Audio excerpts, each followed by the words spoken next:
Hello every one. എട്ടാമത്തെ ചോദ്യമായ വിശുദ്ധ വേദപുസ്തക പ്രകാരം കർത്താവ് ഒരുക്കിയ രക്ഷാകര പദ്ധതിയിൽ ഉത്തമരായ സ്ത്രീകളുടെ പങ്ക് റൂത്ത്, നവോമി, എസ്തർ, വിശുദ്ധ കന്യാമറിയാം എന്നിവരുടെ ജീവിതങ്ങളെയും ദൗത്യങ്ങളെയും വിലയിരുത്തി സഭയിലും സമൂഹത്തിലും സ്ത്രീ നേതൃത്വത്തിന്റെ പ്രാധാന്യം വിശദമാക്കുക. ഒന്നാമതായിട്ട് നമ്മൾ റൂത്തിനെ കുറിച്ച് നമ്മൾ ഓൾറെഡി ഡിസ്കസ് ചെയ്തതാണ്. റൂത്ത് മോവാബ്യ സ്ത്രീയായിരുന്നു. തൻ്റെ അമ്മാവിയമ്മയായ നവോമിയോട് വിശ്വസ്തത പുലർത്തി ഇസ്രായേലിൻ്റെ ദൈവത്തിൻ്റെ വംശാവലിയിൽ പേര് ചേർക്കപ്പെടുന്നതിന് അവളെ ദൈവം ഉയർത്തി. രണ്ടാമത്, നവോമിയുടെ കരുതലും നവോമിയുടെ പേരിനെ അന്വർത്ഥമാക്കുന്ന സന്തോഷം അവളുടെ ജീവിതത്തിലേക്ക് കൊണ്ടുവരുന്നത് കയ്പിൻ്റെ അനുഭവത്തിൽ നിന്ന് അവളെങ്ങനെ മാറി അവൾ സന്തോഷത്തിൻ്റെ അനുഭവത്തിൽ അവളുടെ വംശാവലിയിലേക്കാണ് ഓബേദ് ജനിക്കുന്നതായിട്ട് നമുക്ക് കാണാൻ സാധിക്കുന്നത്. അതിനെക്കുറിച്ച് എക്സ്പ്ലെയിൻ ചെയ്യുക.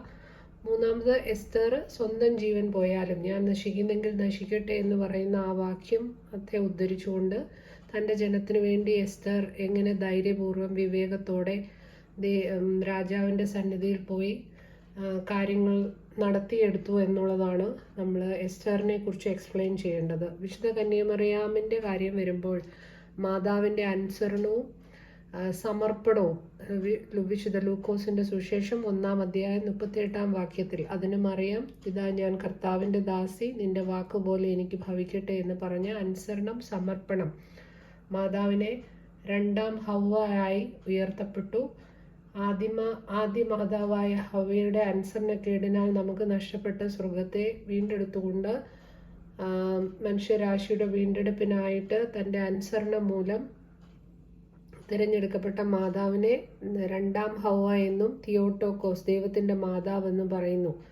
ഇതൊക്കെ കുറച്ച് എക്സ്പ്ലെയിൻ ചെയ്തിട്ട് വീണ്ടും സഭയിൽ ഇന്ന് സ്ത്രീകൾ വഹിക്കുന്ന സ്ഥാനങ്ങൾ, സഭയിലെ മർത്തമറിയ സമാജത്തിൻ്റെ പ്രവർത്തകരായിട്ട് സ്ത്രീകൾ പ്രവർത്തിക്കുന്നു.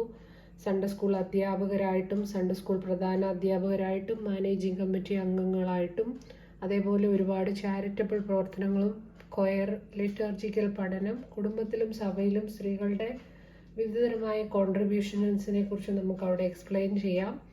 പിന്നീട് സമൂഹത്തിൽ സ്ത്രീകൾ കൂടുതലായിട്ടും ഹീലിംഗ് മിനിസ്ട്രിയിൽ സ്ത്രീകൾ വഹിക്കുന്ന പങ്ക് ഡോക്ടേഴ്സായിട്ടും നഴ്സസായിട്ടും അതുപോലെ ടീച്ചിങ്, പൊളിറ്റീഷ്യൻസ്, അതേപോലെ അഡ്വക്കേറ്റ്, ഇങ്ങനെ വിവിധ മേഖലകളിൽ സ്ത്രീകൾ നടത്തുന്ന അവരുടെ പ്രവർത്തനങ്ങളെക്കുറിച്ച് നമുക്ക് എക്സ്പ്ലെയിൻ ചെയ്യാം. എന്നിട്ട് അതിനെ നമുക്ക് ആദിമ സഭയിലെ സ്ത്രീകളുമായിട്ട് ഒരു റെഫറൻസ് കമ്പയർ ചെയ്തുകൊണ്ട് അപ്പോസ്തല പ്രവൃത്തി 1:14 സ്ത്രീകളോടും യേശുവിൻ്റെ അമ്മയായ മറിയോടും അവൻ്റെ സഹോദരന്മാരോടും കൂടെ ഒരുമനപ്പെട്ട് പ്രാർത്ഥന കഴിച്ചു പോകുന്ന ആദിമ സഭയിലെ സ്ത്രീകൾക്കുള്ള സ്ഥാനത്തെക്കുറിച്ച് നമുക്ക് എക്സ്പ്ലെയിൻ ചെയ്യാം. അവിടെ നമുക്ക് ആ സ്ഥാനങ്ങൾ പറയുന്നുണ്ട്. വിശുദ്ധ കർത്താവിൻ്റെ ഉയർപ്പിനെ ആദ്യമായിട്ട് കാണാൻ സാധിച്ചത് മഗ്ദലക്കാരത്തി മറിയത്തിനാണ്. അതുപോലെ ആദിമ സഭയിലെ ഒരു ശുശ്രൂഷകയായിട്ട് ഫേബയെ കാണിക്കുന്നു. പിന്നെ പ്രിസ്കില്ല നേതൃത്വത്തിലൊക്കെ ഉണ്ടായിരുന്നതായിട്ട് നമുക്ക് കാണാൻ പറ്റും.